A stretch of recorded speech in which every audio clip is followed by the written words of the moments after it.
Assalamualaikum warahmatullahi wabarakatuh. Sebelumnya perkenalkan, nama saya Atala Diliana Arfaini dengan NIM 1903211000051. Di sini saya dari kelas TPAC akan menjelaskan mengenai review artikel analisis SCP. Jurnal yang akan saya review dalam pembahasan kali ini yang pertama adalah jurnal yang akan saya analisis, yaitu judulnya Analisis Sistem Pemasaran Komoditi Bawang Merah dengan Pendekatan SCP di Kelurahan Baruga 2, Kecamatan Banggai Timur, Kabupaten Majene, Provinsi Sulawesi Barat. Kemudian jurnal kedua sebagai jurnal pembanding, yaitu judulnya Pendekatan SCP Pengukuran Efisiensi Pemasaran Bawang Merah di Kabupaten Probolinggo. Jadi kemiripan dari dua jurnal ini adalah sama-sama menganalisis bagaimana SCP pemasaran pada komoditi bawang merah. Hanya saja perbedaannya terletak di lokasi, yang pertama Sulawesi Barat dan lokasi yang kedua di Probolinggo. Selanjutnya mengenai pembahasan dari metode penelitian dari masing-masing jurnal. Pada jurnal yang pertama merupakan jurnal yang akan saya analisis, yaitu lokasinya terletak di Kelurahan Baruga 2, Kecamatan Banggai Timur, Kabupaten Majene, Provinsi Sulawesi Barat, yang dilakukan secara prosesif atau sengaja karena kelurahan ini merupakan sentra budidaya bawang merah di Kecamatan Banggai Timur dengan jumlah sampel yang diambil dalam peneliti ini 45 petani. Kemudian untuk metode analisis data meliputi analisis struktur pasar, analisis perilaku pasar, metode analisis perilaku yang dihitung melalui distribusi margin dengan rumus M sama dengan PR dikurangi PF. Kemudian ada farmer share, serta menganalisis konflik antar lembaga menggunakan analisis deskriptif. Jika dibandingkan dengan metode penelitian pada jurnal pembanding, lokasinya terletak di Desa Blado Kulon, Kecamatan Tegal Siwalan, Kabupaten Probolinggo, juga dilakukan secara prosesif atau sengaja dengan pertimbangan sebagai sentra bawang merah dan jumlah sampel yang diambil dalam penelitian ini sebanyak 50 petani. Kemudian untuk metode analisis data meliputi analisis struktur pasar, analisis rasio konsentrasi dengan indikator rasio konsentrasi penjual, kemudian ada share pasar dengan rumus MSI sama dengan KI dibagi T dikali ke 100%. Kemudian ada analisis perilaku pasar, analisis kinerja pasar, serta analisis efisiensi dari pasar. Pertama, mengenai analisis struktur pasar. Untuk mengetahui bagaimana struktur pasar yang ada dalam penelitian ini. Untuk jurnal pertama, struktur pasar bawang merah di Kelurahan Baruga 2 bersifat tidak bersaing sempurna oligopsoni dan memiliki 4 saluran pemasaran, yakni yang pertama petani bawang merah Baruga 2, dilanjutkan dengan agroindustri UMKM Bima Sejahtera, kemudian konsumen lokal bawang merah goreng. Kemudian saluran kedua, petani bawang merah Baruga 2, dilanjutkan dengan pedagang pengumpul, pedagang pengecer lokal, sampai konsumen lokal bawang merah. Untuk saluran ketiga, petani bawang merah Baruga 2, pedagang pengumpul, pedagang pengecer luar daerah. Kemudian yang terakhir, saluran 4, petani bawang merah Baruga 2, pedagang pengumpul, dan berakhir di pedagang besar luar daerah. Nah, jika dibandingkan dengan struktur pasar yang ada pada jurnal pembanding, yakni struktur pasar bawang merah di Probolinggo ini bersifat pasar bersaing sempurna dan memiliki 8 saluran pemasaran. Yang pertama, saluran pertama ini petani, pedagang penebas, pedagang pengecer, sampai ke konsumen lokal. Kemudian untuk saluran kedua, petani, pedagang penebas, pedagang luar daerah, sampai konsumen luar daerah. Untuk saluran ketiga, petani, pedagang pengumpul, industri rumah tangga, sampai konsumen lokal. Untuk yang keempat, petani, pedagang pengumpul, pedagang pengecer, sampai konsumen lokal. Kemudian yang kelima, petani, pedagang luar daerah, konsumen luar daerah.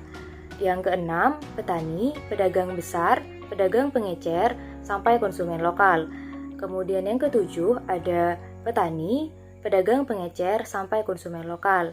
Dan yang terakhir sebagai saluran 8, petani, industri rumah tangga, sampai konsumen lokal.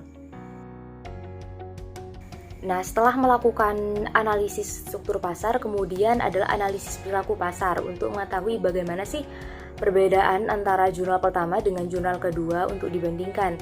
Nah, ternyata dalam jurnal pertama, yaitu petani di Kelurahan Baruga 2 ini lebih memilih memasarkan bawang merah secara individu. Alasannya untuk mempermudah proses komunikasi dengan lembaga pemasaran serta mengurangi kesalahpahaman antar petani. Dan juga sebagian petani telah melakukan olahan, diversifikasi, penentuan kualitas, dan juga sebaliknya ada juga sebagian petani yang tidak melakukan hal-hal tersebut. Selain itu, pedagang bawang merah juga telah melakukan pembayaran secara kontan maupun kredit. Petani di sini sudah merasa puas dengan penentuan kualitas bawang merah yang ditentukan oleh lembaga pemasaran, sehingga dapat disimpulkan bahwa perilaku pasar di Kelurahan Baruga 2 ini telah berjalan secara normal. Nah, bagaimana jika dibandingkan dengan jurnal pembanding, yaitu pada jurnal kedua, penentuan harga bawang merah di Probolinggo ternyata lebih banyak dilakukan dengan pendekatan negosiasi individu. Artinya tidak ada lembaga pemasaran formal maupun peraturan pemerintah yang mengatur secara khusus, sehingga posisi tawar-menawar dari petani ini sangat lemah. Untuk persaingan antar pedagang terjadi tidak terlalu kompetitif, bahkan hampir tidak ada. Tetapi pedagang di sini menaikkan harga dari bawang merah sehingga pembayaran yang diterima oleh petani tidak tunai, bahkan ditunda berbulan-bulan.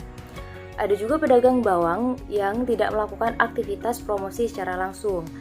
Bahkan petani juga mengenal para pedagang dari mulut ke mulut, kecuali beberapa pedagang bawang merah yang telah melakukan niaga ke daerah lain, khususnya pada pedagang besar. Kemudian untuk analisis kinerja pemasaran, untuk jurnal pertama, margin pemasaran yang didapatkan dari hasil penelitian ini untuk saluran pemasaran pertama sebesar 14.500. Untuk saluran pemasaran kedua totalnya 7.506. Kemudian untuk saluran pemasaran ketiga totalnya 4.506 dan untuk total saluran pemasaran keempat yaitu 4.506.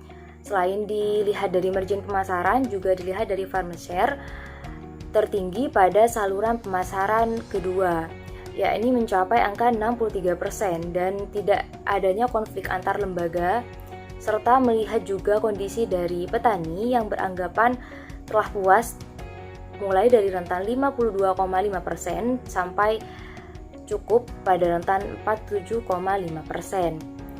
Kemudian dilihat dari efisiensi pemasaran, nilai efisiensi dari masing-masing saluran yang ada dalam saluran pemasaran untuk jurnal pertama yang studi kasusnya di Sulawesi, itu untuk saluran pertama sebesar 4%, untuk saluran kedua 0%, dan untuk saluran ketiga 4,8%, dan untuk saluran keempat 0%. Kemudian jika dibandingkan dengan jurnal kedua sebagai jurnal pembandingnya, ternyata kinerja pasar dianalisis melalui struktur biayanya. Tingkat keuntungan yang diterima oleh petani ini cukup besar, mencapai hampir 4 juta atau lebih per tahunnya. Kemudian untuk tingkat keuntungan tertinggi dicapai pada saat pedagang pengumpul mencapai harga jual Rp700 per kilogram. Pada saluran pertama, keempat, keenam, dan ketujuh dari total 8 saluran tadi, itu share harga yang diterima oleh petani mencapai tingkat tertinggi dibandingkan dengan saluran-saluran lainnya. Kemudian untuk efisiensi pemasaran berdasarkan share biaya dapat dikemukakan bahwa secara teknis pemasaran bawang merah ini ternyata belum efisien karena biaya yang dihasilkan untuk dikeluarkan untuk pemasaran ini relatif besar, berkisar antar 12-42%. Maka dapat ditarik kesimpulan bahwa dari kedua jurnal tadi, jurnal pertama yang saya analisis dengan jurnal kedua sebagai jurnal pembandingnya memiliki hasil akhir yang berbeda. Untuk jurnal pertama ternyata sudah efisien melalui analisis SCP, sedangkan untuk jurnal pembandingnya belum sepenuhnya efisien. Hanya itu yang bisa saya paparkan, kurang lebihnya saya mohon maaf. Wassalamualaikum warahmatullahi wabarakatuh.